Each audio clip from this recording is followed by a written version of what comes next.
Hello everyone. पिछले video lecture में हमने कॉम्प्लीमेंट्री जीन्स के बारे में पढ़ा था। जेनेटिक्स में जेनिक इंटरेक्शन के बारे में हम पढ़ रहे हैं कि जीन जीन इंटरेक्शन किस तरह से होता है। आज के वीडियो लेक्चर में भी हम जीनिक इंटरेक्शन के बारे में पढ़ेंगे और जीनिक इंटरेक्शन में या इंटरेक्शन ऑफ जीन में आज का जो हमारा जीन होगा वो हो गए सप्लीमेंट्री जीन्स।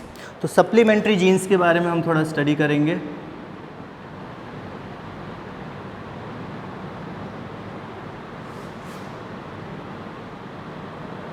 सप्लीमेंट्री जीन्स किस टाइप के जीन्स होते हैं? अब यहाँ पे एक चीज़ आप समझो कि वैसे जीन्स जो अलग अलग लोकाई पे, अलग अलग लोकस पे मौजूद हैं, ठीक है, अलग अलग पॉइंट पे मौजूद हैं, दोनों डोमिनेंट फॉर्म में, ठीक, दो जीन जो कि अलग अलग लोकाई पे मौजूद हैं और दोनों के दोनों डोमिनेंट फॉर्म में हैं। जब दोनों डोमिनेंट फॉर्म में, उसमें से एक जीन ऐसा होगा जो अपने आप को एक्सप्रेस करेगा और उसका कैरेक्टर शो होगा। एक जीन, जो दो डोमिनेंट जीन है उनमें से एक जीन ऐसा होगा जिसका कैरेक्टर शो होगा, जो अपने आप को एक्सप्रेस करेगा, और दूसरा डोमिनेंट जीन जो है वो अपना कोई कैरेक्टर एक्सप्रेस नहीं करेगा, अपने आप को एक्सप्रेस नहीं करेगा।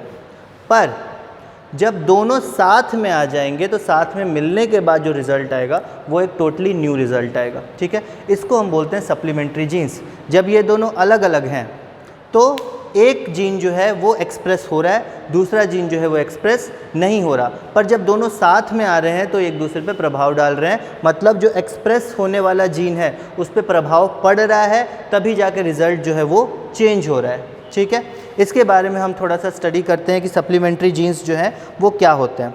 एग्जाम्पल हम लेंगे। कॉम्प्लीमेंट्री जीन में भी हमने एग्जाम्पल लिया था, एग्जाम्पल से समझने में आसानी होती है। तो एग्जाम्पल हम यहाँ पे लेते हैं सीड कोट ऑफ या सीड कलर इन माइस या फिर कोट कलर इन माइस। जो कोट है, कोट कलर इन माइस, चूहे के अंदर जो कोट का कलर है, चूहे का जो कलर है वो किस तरह का है, उसके अकॉर्डिंग हम जो है यहाँ पे समझने की कोशिश करते हैं। कौन कौन से जीन यहाँ पे ज़िम्मेदार हैं उनके बारे में हम थोड़ा सा स्टडी करते हैं।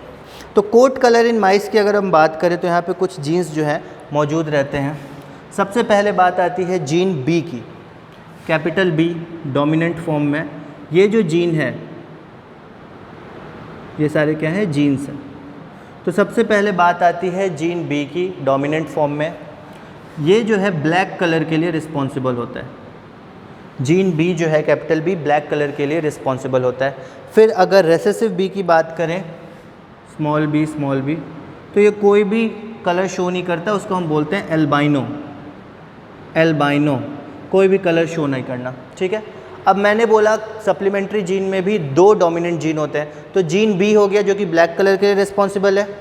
अब यहाँ पे आता है डोमिनेंट फॉर्म में जीन ए, ये भी किसी कलर के लिए रिस्पॉन्सिबल नहीं है, इसका कोई फंक्शन नहीं है। तो हमने पहले ही बोल दिया था कि एक जीन जो है वो एक्सप्रेस होता है, दूसरा एक्सप्रेस नहीं होता। तो यहाँ पे बी एक्सप्रेस हो रहा है, ए एक्सप्रेस नहीं हो रहा। तो यहाँ पे जो एक्सप्रेस नहीं हो रहा है, कोई कलर शो नहीं हो रहा है, तो इसको भी हम यहाँ बोलेंगे एल्बाइनो। फिर बात आती है कि जब बी और ए दोनों मिक्स हो जाएंगे, बी और ए दोनों मिल जाएंगे, फिर क्या होगा? तो हमने बोला पहले ही कि बी और ए मिल जाएंगे तो एक थर्ड वैरायटी आएगी, और वो थर्ड वैरायटी को हम बोलते हैं एगोटी, जो कि ग्रेइश कलर होता है, ग्रे कलर का होता है, ठीक है। एगोटी के बारे में बोले तो ये जो है ये ग्रे कलर का होता है। तो सबसे पहले बी जो है डोमिनेंट फॉर्म ब्लैक के लिए रिस्पॉन्सिबल है। स्मॉल बी और कैपिटल ए ये दोनों एल्बाइनो है, मतलब कि एक्सप्रेस नहीं होते। और बी और ए डोमिनेंट फॉर्म में अगर साथ में मिल जाए तो ये एक्सप्रेस होते हैं, और जो रिज़ल्ट होता है वो होता है एगोटी, मतलब ग्रे कलर का माइस, ठीक है। अब इसके बारे में हम जब एक क्रॉस करके देखें तो क्या क्रॉस मिलता है। अच्छा, एक चीज़ और, सप्लीमेंट्री जीन की अगर हम बात करें तो जो नॉर्मल मेंडल का जो डाइहाइब्रिड क्रॉस है उसका जो रेशियो आता है 9:3:3:1, वो चेंज हो जाता है, और वो चेंज होकर बचता है 9:3:4। ये रेशियो मिलेगा आपको यहाँ पे सप्लीमेंट्री जीन का, 9:3:4 का रेशियो मिलेगा डाइहाइब्रिड क्रॉस के बाद। अब ये क्रॉस करके हम देखते हैं, आपको इजीली ये चीज़ें समझ में आ जाएंगी। इतना आई होप आपने लिख लिया होगा। क्रॉस के बारे में अगर अपन बात करें तो यहाँ पे हम क्या क्या ले सकते हैं। सबसे पहले एक ब्लैक माइस लेते हैं, ब्लैक के लिए कैपिटल बी ज़रूरी है, ठीक है, और उसके लिए रेसेसिव फॉर्म में एल्बाइनो रखते हैं। तो ये जो जनरेशन होगा ये ब्लैक होगा, क्योंकि कैपिटल बी है तो ब्लैक होगा। उसके बाद इसको क्रॉस करवाते हैं हम एल्बाइनो से, कैपिटल ए है तो या स्मॉल बी है तो ये एल्बाइनो है, ठीक है। तो ब्लैक और एल्बाइनो इसको क्रॉस करा है, जो रिज़ल्ट हमें यहाँ पे मिल रहा है वो क्या मिलेगा,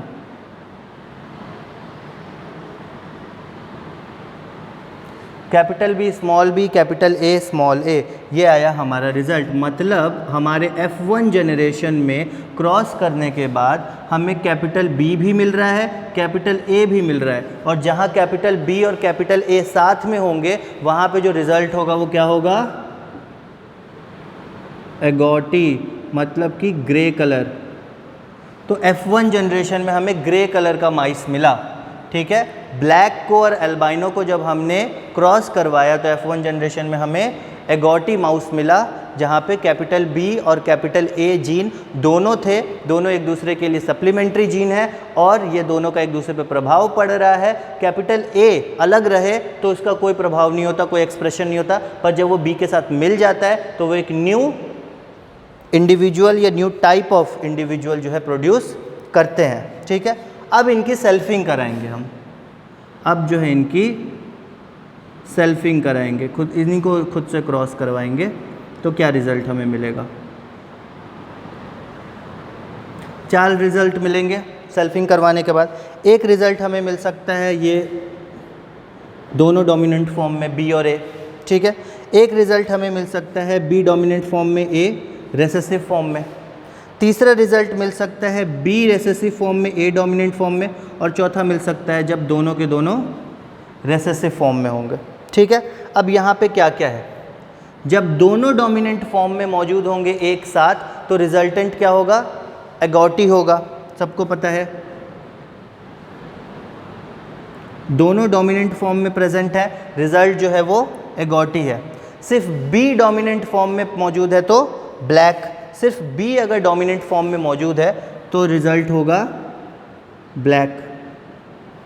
सिर्फ ए डोमिनेंट फॉर्म में मौजूद है, साथ में और कोई नहीं है। अगर बी ए दोनों होता तो एगोटी हो जाता, पर यहाँ पे बी रेसेसिव है मतलब एल्बाइनो, और ए डोमिनेंट है फिर भी अलग अकेला है तो ये एल्बाइनो ही होगा। और यहाँ पे फिर से दोनों रेसेसिव है तो ये भी एल्बाइनो। तो मेंडल का नॉर्मल जो डाइहाइब्रिड क्रॉस था वो क्या था, 9:3:3:1। अब 9:3:3:1 कैसे निकालते हैं, यहाँ पे हमको सबको पता है कि जो डोमिनेंट होता है उसको हम 3 काउंट करते हैं, जो रेसेसिव होता है उसको 1 काउंट करते हैं। 3:1 का रेशियो हम लेते हैं डोमिनेंट और रेसेसिव के बीच में। तो यहाँ पे दोनों डोमिनेंट है, बी डोमिनेंट ए डोमिनेंट, तो 3:3 होगा तो ये 9 हो गया। बी डोमिनेंट ए रेसेसिव तो 3:1 ये 3 हो गया। बी रेसेसिव ए डोमिनेंट 3:1 ये फिर से 3 हो गया, और दोनों रेसेसिव हैं तो 1:1 ये 1 हो गया। तो 9:3:3:1 का ये डाइहाइब्रिड क्रॉस का रेशियो आया, ठीक है। पर यहाँ पे क्या हो रहा है, एगोटी तो 9 है, ठीक है, यहाँ तो ये तो 9 है। फिर ब्लैक की बात करें तो यहाँ पे 3 है, पर एल्बाइनो की अगर हम बात करें तो एल्बाइनो दोनों में है और 3 और 1 ये क्या हो गया, 4 हो गया। तो हमें जो रेशियो मिलेगा सप्लीमेंट्री जीन के सेल्फिंग के बाद, वो रेशियो हमें मिलेगा 9:3:4 का। 9:3:4 का रेशियो जो है हमें यहाँ पे मिलेगा, ठीक है। तो सप्लीमेंट्री जीन का ये कॉन्सेप्ट है जहाँ पे जो नॉर्मल डाइहाइब्रिड रेशियो है 9:3:3:1 का, वो चेंज हो जाता है 9:3:4 में।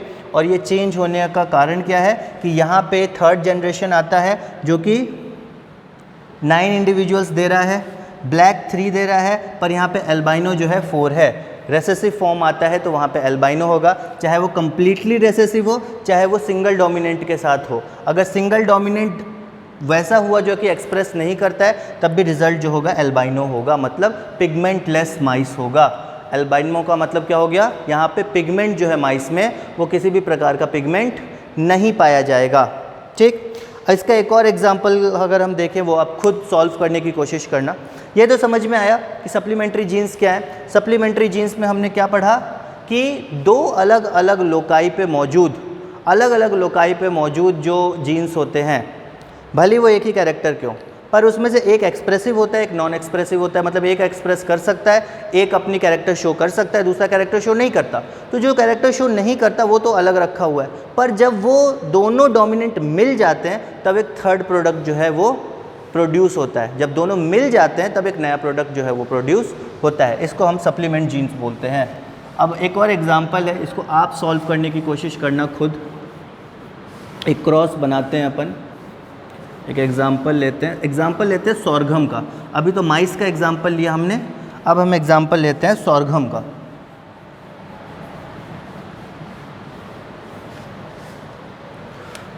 एग्जाम्पल है सॉर्घम के अंदर दाने पाए जाते हैं, छोटे छोटे ग्रेन्स पाए जाते हैं। वो जो छोटे छोटे ग्रेन्स पाए जाते हैं उनका कलर अलग अलग जीन पे डिपेंड करता है, ठीक है। सॉर्घम के अंदर जो ग्रेन्स पाए जाते हैं, इन ग्रेन्स का कलर जो है वो अलग अलग जीन्स पे डिपेंड करता है। जैसे सबसे पहले यहाँ पे जीन है कैपिटल P, जो कि ब्लैकिश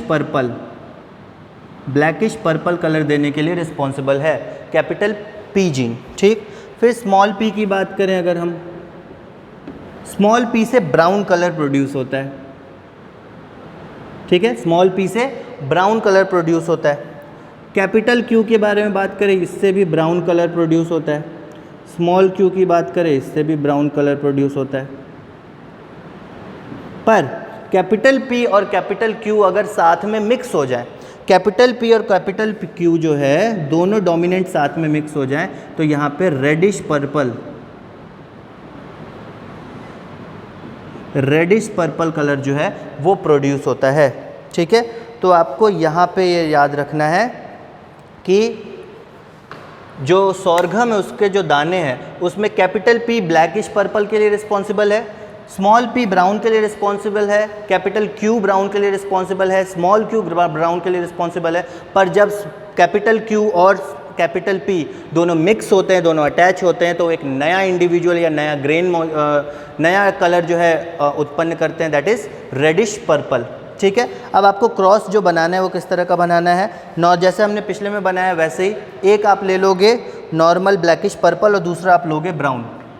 एक आप लोगे ब्लैकिश पर्पल, ठीक है, और दूसरा आप लोगे ब्राउन।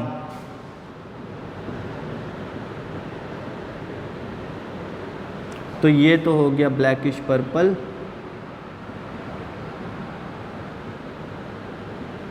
और ये हो गया ब्राउन। अब आपको अपने कॉपी में ये बनाना है। इसका आपको पहले क्रॉस निकालना है कि पहले कौन सा क्रॉस आएगा, F1 जनरेशन, फिर उसकी सेल्फिंग करानी है, और सेल्फिंग कराने के बाद जो 9:3:4 का रेशियो है वो निकालना है, ओके। तो इतना आपको खुद प्रैक्टिस करना है। सो आज का वीडियो आई होप कि आपको समझ में आ गया होगा कि सप्लीमेंट्री जीन्स क्या होते हैं। दो अलग अलग जीन्स होते हैं, पर एक जीन एक्सप्रेसिव होता है, अपने आप को एक्सप्रेस करता है, दूसरा जीन अपने आप को एक्सप्रेस नहीं करता। पर जब दोनों साथ आ जाते हैं तब एक न्यू इंडिविजुअल का फॉर्मेशन होता है और एक नया कैरेक्टर जो है वो शो होता है, ठीक है। सो आज का वीडियो हम यहाँ कंप्लीट करते हैं। आई होप कि आपने ये सारी चीज़ें लिख ली होंगी, राइट डाउन कर ली होंगी, और इसको बनाना मत भूलिएगा, आपके प्रैक्टिस के लिए बहुत अच्छा है, आप ये टॉपिक फिर भूलोगे नहीं। सो आज का वीडियो हम यहाँ पे ओवर करते हैं। Thank you very much.